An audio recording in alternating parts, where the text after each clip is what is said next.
Hello friends, हमारे channel पर आप लोगों का स्वागत है। शुभ अभिनंदन है। आज मैं एक दहेज गीत लेकर आई हूँ। कैसे लगेगा कमेंट करके ज़रूर बताइएगा।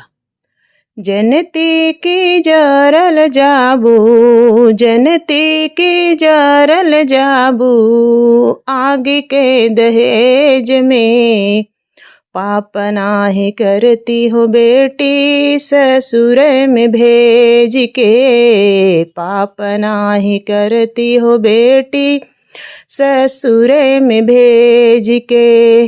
जनती की जारल जाबू, जनती की जारल जाबू, आगे के दहेज में पाप नाही करती हो बेटी, ससुर में भेज के पाप नाही करती हो बेटी, ससुर में भेज के।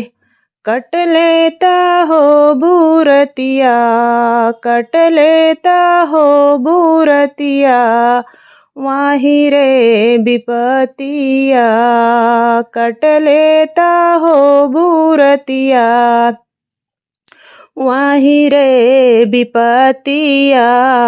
रोई रोई के बीते हो बो दिनवा से रातिया, रोई रोई के बीते हो बो दिनवा से रातिया।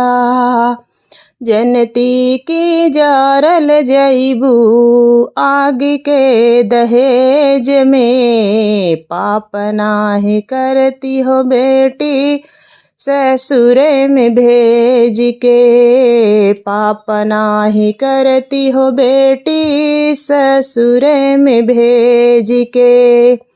माई बीना कुह कली होबू, माई बीना कुह कली होबू, दुखवा औरतिया, माई बीना कुह कली होबू, दुखवा अरेज के पाप नाही करती हो बेटी, ससुर में भेज के पाप नाही करती हो बेटी, ससुर में भेज के।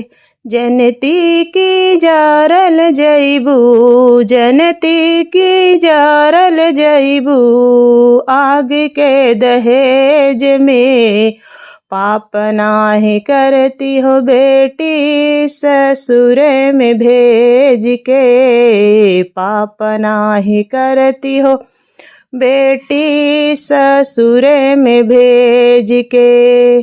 का कही बाबूजी, का कही है बाबूजी, अपने नसीब के, का कही हो बाबूजी, अपने नसीब के।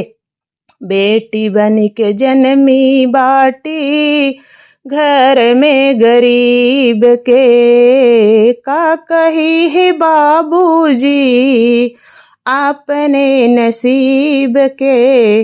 बेटी बन के जन्मी बाटी, घर में गरीब के, बेटी बन के जन्मी बाटी, घर में गरीब के।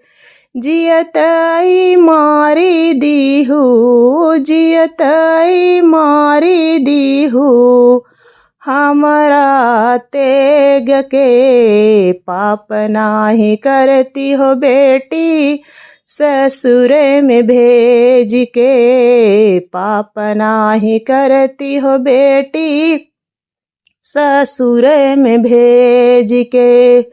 जनती की जारल जईबू, जनती की जारल जईबू, आगे के दहेज में पाप नाही करती हो बेटी, ससुर में भेज के पाप नाही करती हो बेटी, ससुर में भेज के।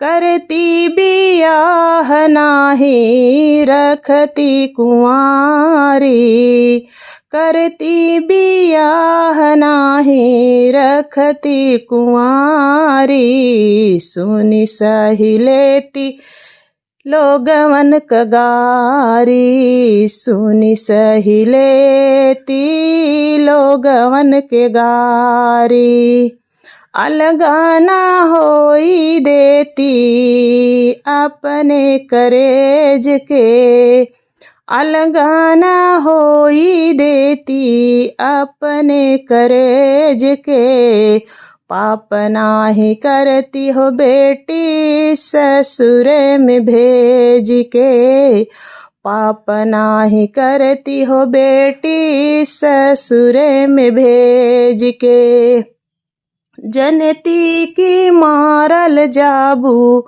जनती की मारल जाबू, आग के दहेज में, पाप नाही करती हो बेटी ससुर में भेज के, पाप नाही करती हो बेटी ससुर में भेज के।